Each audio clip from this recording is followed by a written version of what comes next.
Infraero não irá continuar administrando o aeroporto de Forquilinha. Em assembleia, trabalhadores demitidos do grupo Zanata receberão indenização de forma parcelada. Brasil assinou decreto que institui Programa de Proteção Integrada de Fronteiras. Polícia Federal pediu quebra de sigilos bancário e fiscal do presidente do Tribunal de Contas da União. E no esporte, após período em que esteve se recuperando de lesão no ombro, Natan se reencontrará com a torcida carvoeira. As notícias de Criciúma e do sul de Santa Catarina você confere a partir de agora. No ar pela TV Primavera, Informe Região.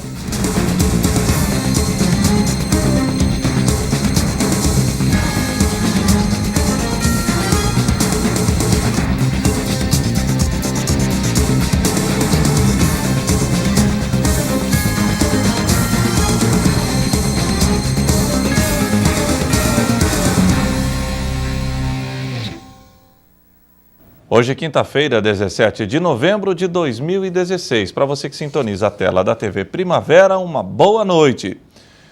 Está confirmado, o contrato entre a Infraero e o aeroporto Dionísio Freitas em Forquilinha não será renovado. O acordo encerra no dia 31 de dezembro. Confira. O aeroporto Dionísio Freitas, no final do ano, deve voltar a ser administrado pelo município de Forquilinha. Essa situação foi debatida ontem com o governo do estado, o prefeito e vice-prefeito que vão assumir a prefeitura no ano de 2017, assim como o atual prefeito, Lei Alexandre. O estado tomou a decisão, até final do ano a Infraero fica no aeroporto Dionísio Freitas. A partir de dezembro a Infraero não fica mais, então volta para a mão do município. O município vai buscar parcerias para ver de que forma que viabiliza pelo menos os voos executivos, né, que é o que tem no aeroporto hoje. E então a gente vai ter que buscar parceria junto aos empresários, junto às pessoas que têm investimentos feitos ali, para ver de que forma que a gente vai tocar o aeroporto, né? O município não possui condições de administrar sozinho o aeroporto, por isso o atual prefeito acredita que uma parceria público-privada pode ser uma solução que deve ser adotada. A gente vai buscar uma parceria público-privada. Eu acredito que o município ele não pode ficar fora, mas ele também não pode ser o administrador direto do aeroporto. O aeroporto é uma coisa complexa, né? Você tem ter muito cuidado na questão de segurança, então com certeza a gente vai buscar a iniciativa privada.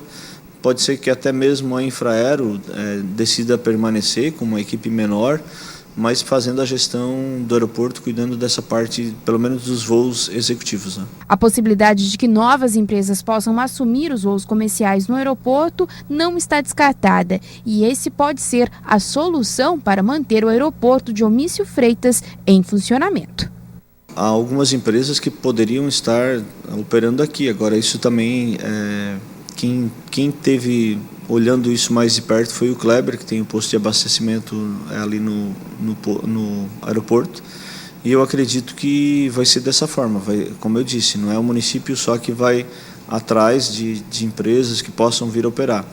E aí tem a ver também com o custo, né? Porque a partir do momento que tem um voo comercial, você tem que ter bombeiro, você tem que ter outras coisas funcionando no aeroporto. Isso também tem um custo maior.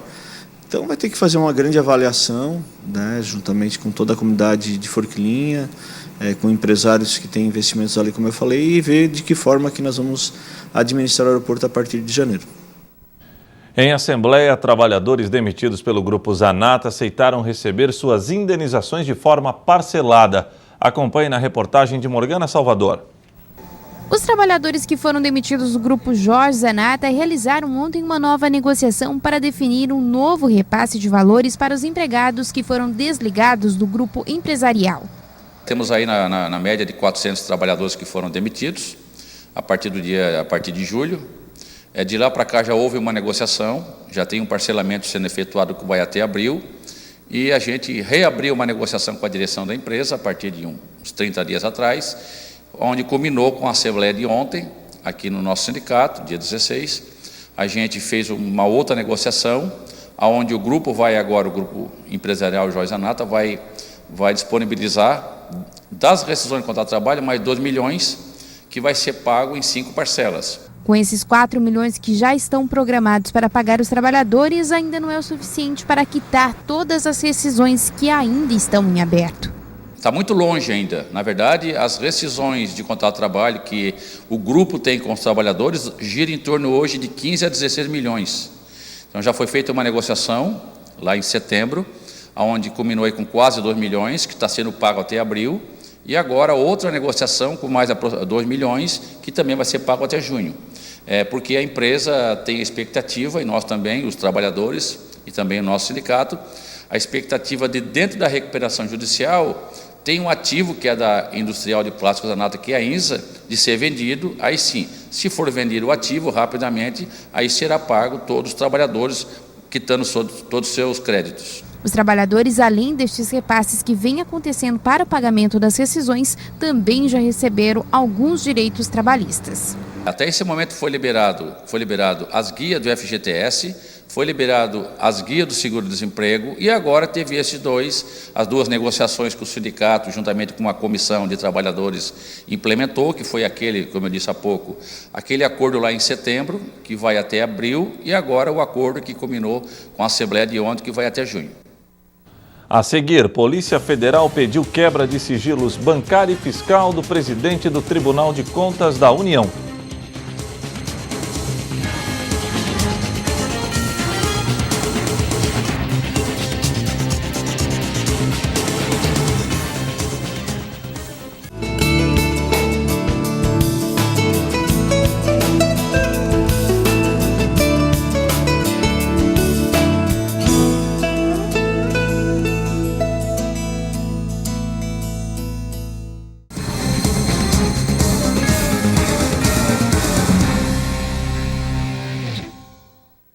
O presidente Michel Temer assinou o decreto que institui o Programa de Proteção Integrada de Fronteiras e defendeu ações permanentes no Cone Sul durante uma reunião com 6 países da região para combater o crime organizado.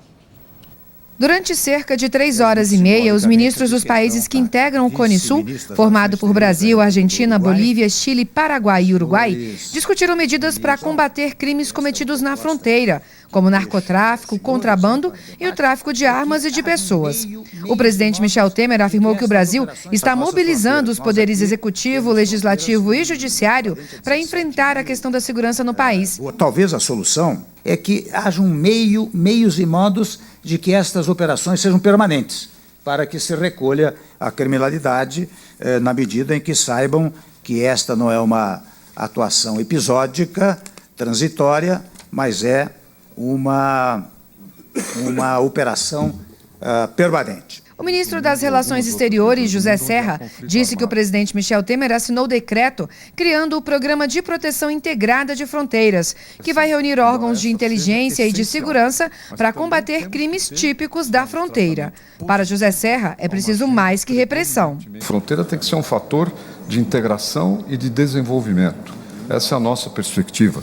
Temos a perspectiva também de que a questão das fronteiras não vai ser resolvida só com repressão, embora essa seja essencial, mas também temos que ter atividade econômica, né, em todos esses lugares para tornar a ocupação mais civilizada, mais decente. Segundo o ministro da Justiça, Alexandre de Moraes, a América Latina tem 8% da população mundial, mas responde por mais de 30% dos homicídios do mundo. O ministro citou 3 eixos que vão orientar a atuação nas fronteiras: ações de inteligência e troca de informações entre os países, cooperação nas atuações policiais e a criação de um laboratório para investigar a lavagem de dinheiro. São 3 pontos, os 3 eixos principais dessa reunião que foi organizada pelo ministro José Serra, é importantíssima para que nós possamos, até o final do ano, assinar novos protocolos de cooperação policial e de investigação,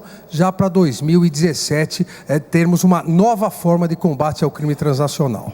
A Operação Ágata, que combate crimes na fronteira e ambientais, também deve voltar de cara nova. Nós fazíamos a Operação Ágata, uma operação gigante, não é?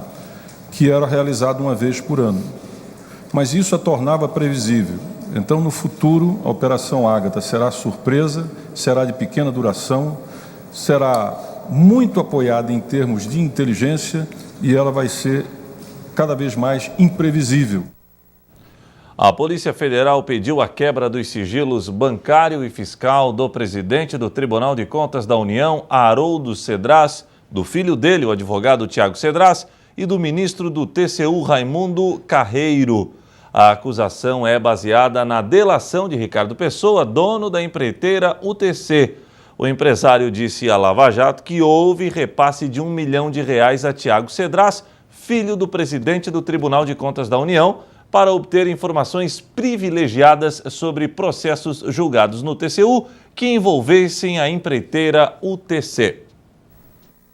As informações foram reveladas pelo site da revista Época. Em julho do ano passado, o dono da empreiteira UTC, Ricardo Pessoa, disse ter repassado R$1 milhão a Tiago Cedras, advogado e filho do presidente do Tribunal de Contas da União, Haroldo Cedras. A quantia, segundo o delator, deveria chegar ao ministro Raimundo Carreiro. A partir da delação de Pessoa, a Polícia Federal mapeou as relações de Cedras, realizou buscas e descobriu dezenas de e-mails e ligações suspeitas. Com apenas 34 anos de idade, Tiago Cedras chama a atenção nos bastidores de Brasília pela meteórica carreira na advocacia. Tiago faz parte de um grupo de filhos de autoridades que, apesar do curto tempo na advocacia, exibe uma vida de luxo. A Polícia Federal descobriu despesas como R$500 mil numa festa de casamento e R$3 milhões na compra de um apartamento. Ele ainda deu de presente à esposa um carro avaliado em R$190 mil, de acordo com a polícia. Também há suspeita de que Tiago Cedras tenha dinheiro no exterior. De acordo com a revista Época, a quebra do sigilo telefônico do escritório do advogado Tiago Cedras também mostra dezenas de ligações a um funcionário do gabinete do ministro Raimundo Carreiro, que era responsável pelo voto no processo de interesse da empreiteira UTC. Também chamou a atenção as quase 200 ligações do escritório de Tiago para o gabinete do pai, Haroldo Cedras. Para a Polícia Federal, as conversas extrapolam a relação de pai e filho. Ao prestar depoimento no acordo de delação premiada, Ricardo Pessoa disse que os pagamentos enviados a Raimundo Carreiro estariam relacionados à licitação de uma das unidades da usina de Angra 3. Os pagamentos a Tiago Cedras, acrescentou o delator, eram para que o filho do presidente do Tribunal de Contas da União repassasse informações privilegiadas e antecipadas sobre investigações e julgamentos que envolvessem a UTC. Segundo o empresário Ricardo Pessoa, a empreiteira ganhava tempo para se preparar para os processos.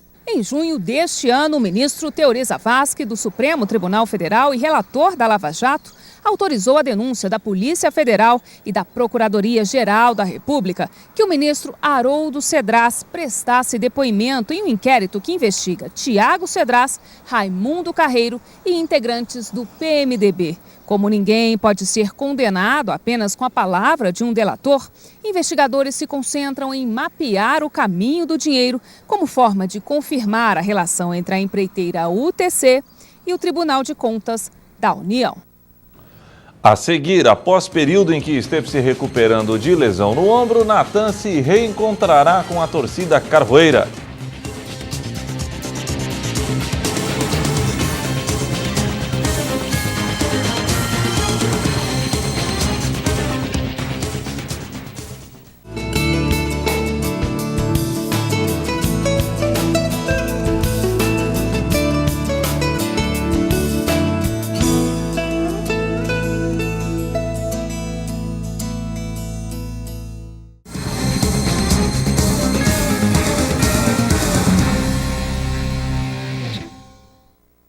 Natan estava afastado dos gramados em virtude de uma contusão no ombro. Após a cirurgia e um período de recuperação, o atleta voltou a defender o Tigre na Série B, na partida contra o Paraná. Sábado, no Heriberto Wilson, o zagueiro voltará a jogar diante da torcida carvoeira. Essa matada no peito e a categoria peculiar comprovam. Natan está mesmo de volta. O zagueiro, que estava se recuperando de uma cirurgia no ombro, jogou diante do Paraná e matou não só a saudade da torcida carvoeira, que sentia falta do xerifão em campo, mas dele mesmo, em defender o Tigre em um jogo oficial. Estava ansioso por voltar. Como eu tinha dito antes, eu não via a hora de voltar a jogar. Foi um momento que eu esperei bastante, que e que eu fiz valer esses 3 meses que eu fiquei parado, porque às vezes em uma oportunidade surgem as outras do futuro, então eu sempre levei isso como nesses meses que eu fiquei parado. Então que eu tinha que voltar o mais rápido possível, que eu tinha que fazer nem que seja 3 jogos pelo Criciúma, terminar meu contrato jogando, que foi para isso que eu vim. E olha que o Natan voltou em um jogo fora de casa e com um sistema tático diferente.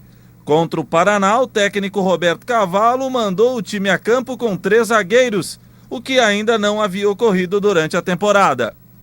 No início do jogo até ficou meio perdido assim, mas no segundo tempo até os jogadores mesmo conversaram com ele, a gente disse o que não estava dando certo ali e aí no segundo tempo encaixou, tanto é que deu certo e a gente conseguiu a vitória. Agora a expectativa da torcida é saber se Natan permanece ou não no Criciúma em 2017. O atleta até quer ficar, porém não vai se meter nas negociações. E não cabe a mim isso, acho que o que cabe a mim é o desejo de ficar. Isso aí eu já deixei bem claro que eu tenho bastante desejo de ficar no Criciúma o ano que vem, só que tem uma série de questões burocráticas e os dirigentes precisam conversar. O meu lado está resolvido, se por mim eu ficava, mas é um assunto delicado que eu não quero nem tocar no assunto agora, porque ainda tem mais 2 jogos aí, o Vasco e o Paysandu, então deixa acabar e aí depois a gente vê o que acontece. Sábado o tricolor encara o Vasco da Gama sem chances de classificar para a Série A e sem riscos de rebaixamento. O Tigre não tem muitos objetivos nesta reta final da competição. Isso abre brecha para especulações. Adversários interessados na vitória do Criciúma poderiam ajudar o Carvoeiro com uma recompensa sobre um eventual triunfo em cima dos cariocas. Natan não dá muita bola para isso. Não tem que ter incentivo a mais, cara. Eu tô empregado num grande clube que é o Criciúma. Tem milhares de pessoas assistindo, eu tô vestindo uma camisa que eu amo. Então, cara, não tem mais incentivo que isso, entendeu? Eu tenho que jogar meu futebol. Eu sou pago para isso, eu vim aqui, como eu já disse antes, em qualquer clube que eu passar, esse é meu espírito de dar a vida pelo time. E não preciso de incentivo a mais do que esses que eu falei para jogar o máximo, jogar o jogo da vida. E o Informe Região desta quinta-feira fica por aqui. Obrigado pela audiência e até amanhã, se Deus assim permitir. Boa noite.